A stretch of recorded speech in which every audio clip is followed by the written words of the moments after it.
Hi Virgo, kumusta po kayo? Ito po ang inyong mid-October 2023 Divine Messages. Mid-October 2023, makapangyarihan at importanteng mensahe po na dapat marinig ng mga Virgo. Ngayon pong mid-October 2023. Maraming salamat po. Holy Angels, Holy Spirits. Virgo.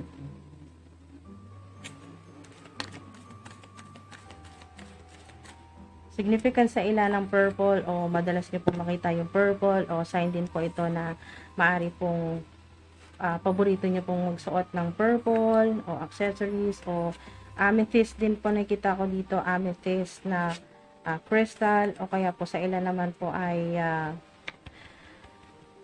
sign po ito na yung inyo pong crown chakra ay mas magiging active o magkakaroon ng healing.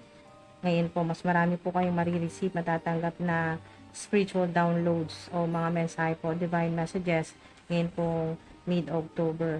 Crown chakra po ninyo ay bukas na bukas talaga. Lalo na kung kayo po ay talagang napakaganda po ng energy po ninyo. High frequency, high vibration. Lalo na po sa ilan po na madalas po kayong gumalaw, maglakad, mag-exercise, yan po. O mag-gym, o mag-yoga, meditate, kasama na rin po dyan yung meditation. Maring edad nyo po ito, 36 o magta-36 na po kayo. Meron po ditong death. So, maaring kailan lang po ay kayo po ay nakabalita na meron pong namatay na kakilala o kaya po ito ay sign ng death, katapusan po ng evil spell na ginagawa po sa inyo, matatapos na po yan o matatanggal na po yan kung ano man po itong death spell o black magic na ginagawa po sa inyo, mawawala na po yan ngayong mid-October. So, pay yourself first. Make yourself your most important financial obligation by setting aside a portion of your income every time you are paid. This loving form of self-care ensures that you have savings to invest in your present and your future. Wow! Napakaganda ng mensahe po sa inyo na pay yourself first. Kung halimbawa po, tanggap nyo na po yung sweldo po ninyo, yan po mga ate mga dude ay napakaganda nito na unahin mo muna yung sarili mo. No? Bayaran mo muna yung sarili mo sa lahat-lahat ng sakripisyo, ng hirap mo. Kahit hindi ganun kalaki, no, mga ate mga dude, at least meron kang ibibigay para sa sarili mo naman. Bukod pa yun sa mga kung ano pa yung mga kailangan mong bayaran, sa mga pag-budget, ganyan, sa mga kailangan mong yung sa mga obligasyon mo ay unahin mo muna. Kumuha ka ng maliit lang na portion sa mula sa sweldo mo o sa income mo at bigyan mo rin ng sarili mo.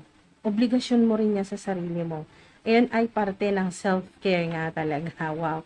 Napakaganda po ng mensahe po sa inyo mga ate mga dude. Self-care na rin po ito yon sa inyo na kayo po ay mas alagaan nyo po yung sarili po ninyo at mas kayo po ay makakatulong po sa inyo mga ate mga dude na maggagalaw. Yan po. Or mag-exercise, magpapawis, kahit ilang minuto lang po or maglakad.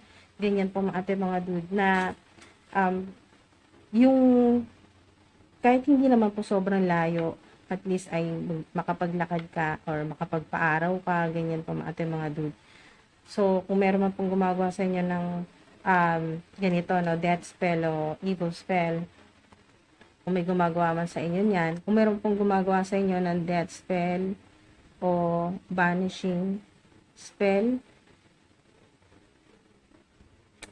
kasi meron ka ditong meron kang guardian angel. So, hindi yan tatalab. Or kung kasalukuyan ang ginagawa ito, hindi talaga yan tatalab. Hindi mangyayari yan, mga dude.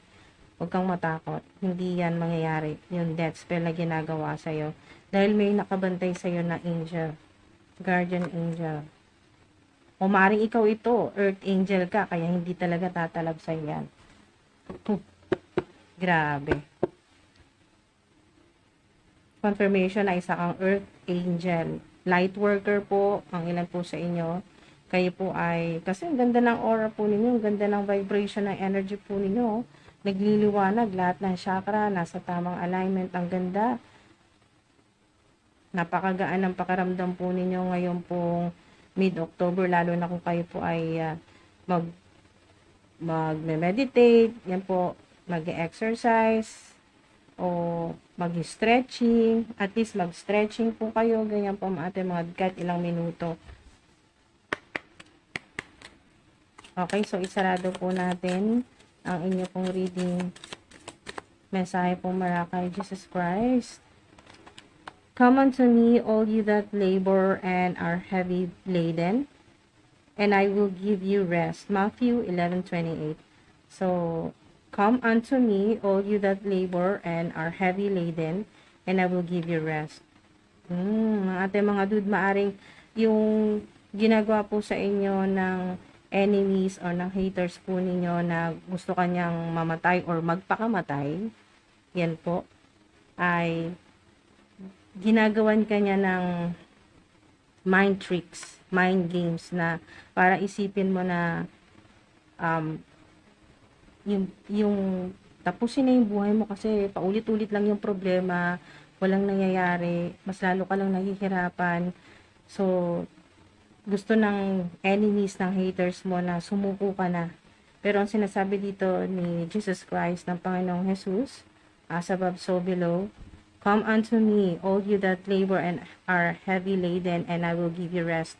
So, tawagin mo si Jesus Christ, tawagin mo ang Panginoong Jesus, papasukin mo siya sa puso mo, isipin mo siya, kahit isipin mo na lang, kahit hindi mo na nga siya tawagin, isipin mo na lang siya, marirealize mo na hindi ka talaga gumigive up, hindi ka sumusuko, hindi ka nawawala ng pag-asa, napapagod ka lang sa dami ng problema, sa kung ano-ano pang pinagagagawa sa iyo ng mga enemies, ng haters mo na ganitong death spell or yung pong mawalan ka na ng pag-asa. So, balik lang ulit kay God, kay Jesus, lalo na kay Jesus Christ. Balik lang ulit. Ayan po, mga dude. Lapit ka lang kay Jesus Christ. Isipin mo lang siya or kausapin mo siya, mga dude. So, kung hirap ka na, talagang maisip mo lang siya, makakapagpahinga ka na mawawala na yung mga ganyan, kung ano-ano yung ginagawa ng enemies, ng haters mo na, or kung sino man po itong gumagawa sa inyo ng kasamaan o ng death spell. Mga dude, makakapagpahinga ka at magkakaroon ka ulit ng lakas ng loob. Ayun, mga dude, lalo na sa ilan na nawalan ka na ng pag-asa dahil ang ilan po sa inyo ay laging nawawalan ng trabaho o kaya ay laging kulang ang kinikita po ninyo, yung sweldo po ninyo, kulang pa pambayad sa lahat-lahat ng mga bills. Kaya nandun din yung pag-aalburuto mo, yung sama ng loob mo na pagkatapos ng paghihirap mo sa pagtatrabaho, wala man lang matira sa'yo. Ito yun. Wala ka man lang maitabi para sa sarili mo. Kaya ito yun, mga dude. Mangyayari yan, pay yourself first. Na magkakaroon ka talaga ng sobra-sobrang biyaya mula sa Divine Universe, kay God. Tutulungan ka rin ni Jesus Christ na yung abundance talaga na hinihiling mo ay magkakaroon ka. At malaki pa yung maitatabi mo para sa sarili mo. Yung ibabayad mo sa sarili mo, malaki rin. Ayan, dahil deserve mo yan. So, ayan, pentacles. So, mga dude, itong gumagawa sa inyo ng death spell para maghirap ka, magutom ka, magkasakit ka, mamatay ka, or magpakamatay ka, ay hindi yan mangyayari. Dahil nakasalo agad sa iyo si Jesus Christ. May isip mo siya agad eh. Pag nasa talagang kahirapan na yung nangyayari sa iyo na hindi mo na kaya, yung talagang masasabi mo na ayaw mo na, pagod ka na, pag gusto mo na sumuko, pero hindi talaga, wala sa iyo yun. Kumbaga hindi mo rin naman yun gugustuhin na sumuko dahil hindi ka mawala ng pag-asa dahil bago mo pa yan maisip mo agad si Jesus Christ, ang Panginoong Jesus.